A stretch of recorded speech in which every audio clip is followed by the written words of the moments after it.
Hello students, सो आज हम बात करने वाले हैं टॉपिक बायोमोलिक्यूल के। सो बायोमोलिक्यूल में पहला क्वेश्चन आता है कितने टाइप के बायोमोलिक्यूल होते हैं।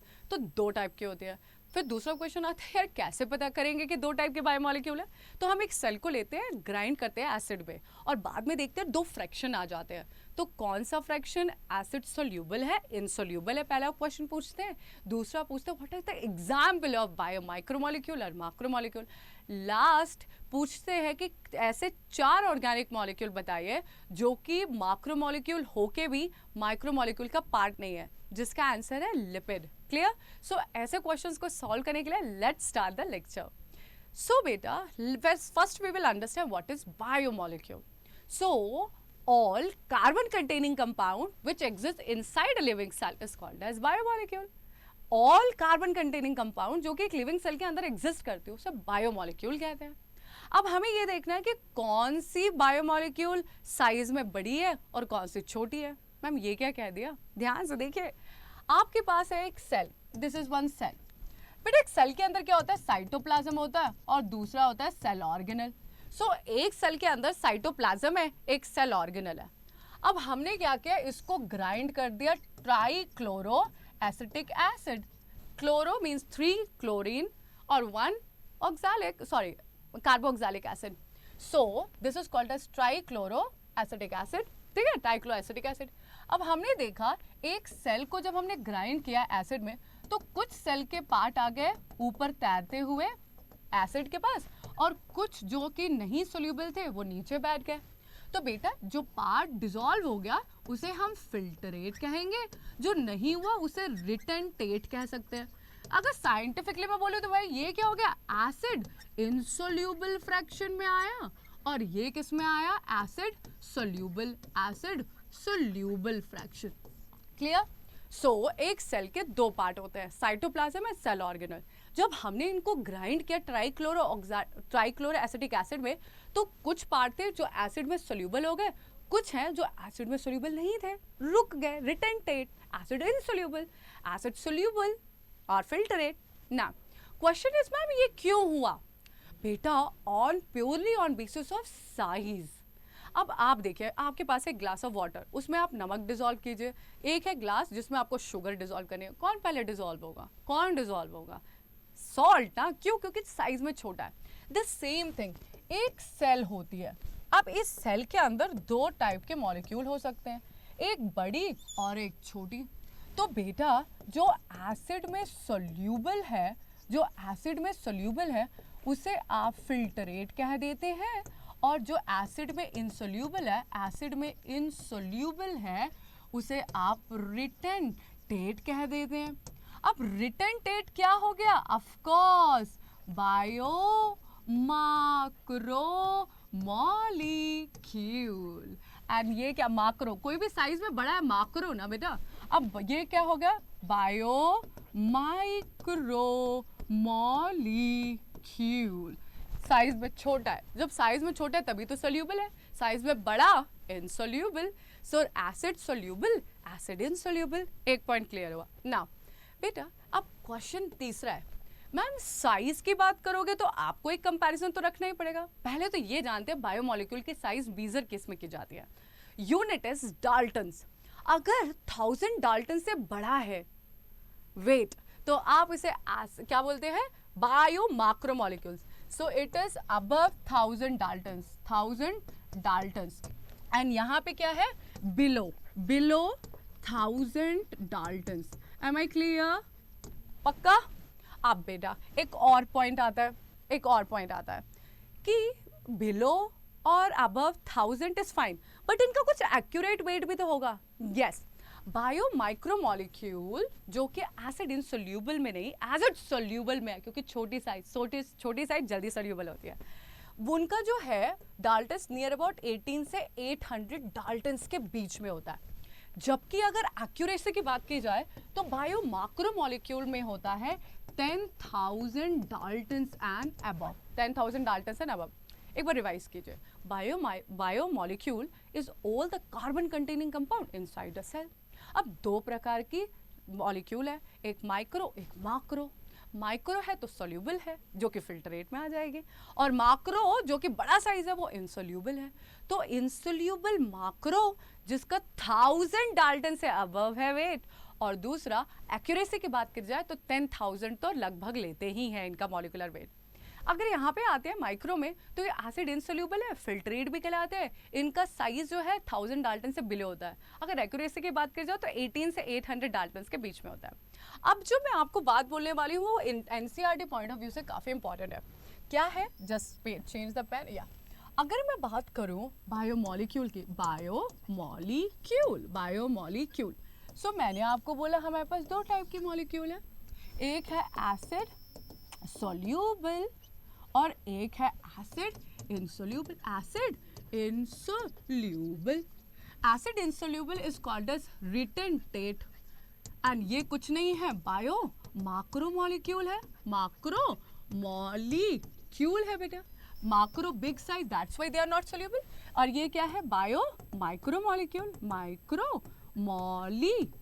है बेटा, माइक्रोमोलिक्यूल है। अब देखिए, अब एग्जाम में क्या पूछते हैं आपसे, अब आपसे एग्जाम में पूछा जाता है माइक्रोमोलिक्यूल में क्या क्या आते हैं। तो माइक्रोमोलिक्यूल में साइटोप्लाज्म का पार्ट आ जाएगा, सेल का साइटोप्लाज्म। दूसरा monomers, all the monomers and cytoplasm part of a cell comes into micromolecule. यहाँ पे क्या आएगा, यहाँ पे cell organelles plus polymer, all the polymer plus cell organelle part of the cell exist in macromolecule. अब एक और पॉइंट जो कि और ज़्यादा इंपॉर्टेंट है, वो क्या है, कहते हैं कि माइक्रोमोलिक्यूल में 100 एंड अबव ऑर्गेनिक कंपाउंड है, ऑर्गेनिक कंपाउंड्स प्रेजेंट है, लेकिन यहाँ पे इनऑर्गेनिक भी हैं, like salt, calcium, magnesium, sulphate भी हैं, बट यहाँ पे आपको बोले सिर्फ 4 ऑर्गेनिक मॉलिक्यूल है। कितने organic molecule? Only 4 organic molecule exist करते हैं, ओनली 4 ऑर्गेनिक मॉलिक्यूल एग्जिस्ट करते हैं। कितने organic molecule? Only 4 organic molecule. वहां पे कितने? 100 ऑफ ऑर्गेनिक मॉलिक्यूल। यहाँ पे जो 4 ऑर्गेनिक मॉलिक्यूल है उन्हीं ने पूरे एनसीईआरटी को कवर कर लिया है। Only 4 organic molecule exist. One is called as protein, nucleic acid, lipid and polysaccharide. Polysaccharide ये सारे पॉलीमर्स हैं, लिपिड नहीं है, लेकिन हमें भी लिपिड को लिखना पड़ेगा। क्यों? क्योंकि वो मैक्रोमोलेक्यूल का पार्ट है। क्यों? क्योंकि वो एसिड इनसोल्यूबल है। लेकिन इसको पहले इसको लिपिड को थोड़ा काटेंगे कि ये मैक्रोमोलेक्यूल ट्रू मैक्रोमोलेक्यूल नहीं है, लेकिन ये एसिड इनसोल्यूबल में आता है और ये भी ऑर्गेनिक मॉलिक्यूल है, इतना तो ध्यान रख लीजिए। So protein, nucleic acid, lipid, polysaccharide में से protein, nucleic acid, polysaccharide is a polymer which is the kind of a organic molecule. Only 4 organic molecule comes into bio-macromolecule. Hundreds of organic comes into bio-micro. This is clear? Now, question is, what are the example of acid soluble or bio-micromolecule? All the monomer. तो ma'am monomer के example बता दीजिए। बेटा amino acid जो कि protein बनाती है, तो प्रोटीन तो पॉलीमर हो गया, लेकिन अगर इंडिविजुअल अमाइनो एसिड की बात की जाए तो ये क्या है? एसिड इनसोल्यूबल नहीं, एसिड सोल्यूबल माइक्रोमोलिक्यूल, छोटी है क्योंकि मोनोमर है, अमाइनो एसिड। फिर दूसरा क्या है? ग्लिसरॉल। दूसरा क्या है? Fatty acid. तो fatty acids and glycerol individual are monomers. Then बेटा आपका क्या है? सेक्राइड यूनिट, शुगर की यूनिट। तो जब सेक्राइड यूनिट्स मिलती हैं तो पॉलीसेक्राइड बनती है, बिग यूनिट। एंड लास्ट क्या है आपका? न्यूक्लियोटाइड। सो जैसे ही ऑप्शन में nucleotide, saccharide unit, glycerol, fatty acid, amino acids पूछेंगे तो आप क्या यहाँ पे टिक करेंगे? ये है मोनोमर्स और ये एसिड सोल्यूबल फ्रैक्शन में आते हैं क्योंकि छोटी मोनोमर, छोटी यूनिट है। अब पॉलीमर की बात करते हैं तो protein, nucleic acid, lipid, polysaccharide बड़ी बड़ी यूनिट है, एसिड इनसोल्यूबल में आएंगे। अब हमें एक लास्ट का पॉइंट देखना है, क्या है वो देखेंगे। अब पॉइंट ये है, आपसे पूछते हैं बायो मैक्रोमोलिक्यूल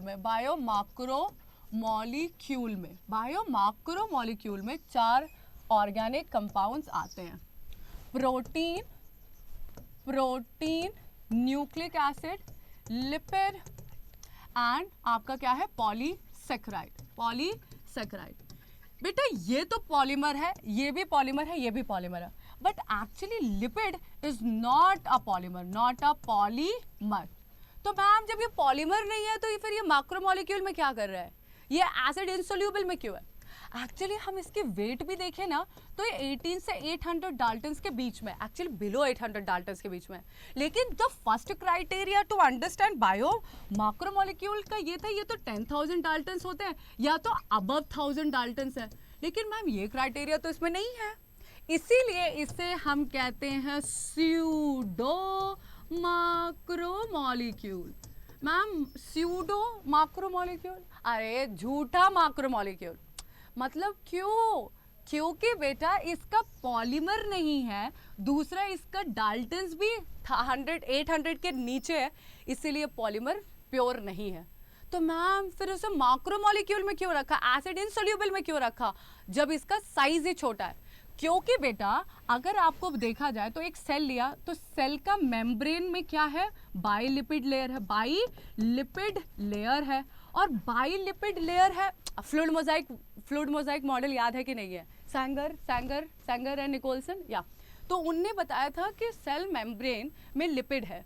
अब अगर हम सेल को ग्राइंड कर रहे हैं तो सेल मेम्ब्रेन में जो लिपिड है वो एक्चुअली ना पानी में डिसॉल्व हो रही है, ना वाटर में डिसॉल्व हो रही है, ना एसिड में डिसॉल्व हो रही है। तो क्या हो रहा है कि जैसे ही आप इसे ग्राइंड कर रहे हैं, लिपिड क्या है, छोटे छोटे बबल्स, ये आपको वेसिकल्स के फॉर्म पे आ जाती हैं। तो क्योंकि लिपिड होने के कारण ना ये वाटर ना ये एसिड में सोल्यूबल है, ये एसिड इनसोल्यूबल में आ जाती हैं एंड फॉर्म द वेसिकल्स। क्योंकि इनका मॉलिक्यूलर वेट 800 से ज़्यादा नहीं है, ये ट्रू मैक्रोमोलेक्यूल नहीं है। I hope you like the lecture, understood also. Stay tuned for many more lectures. Take care. Bye.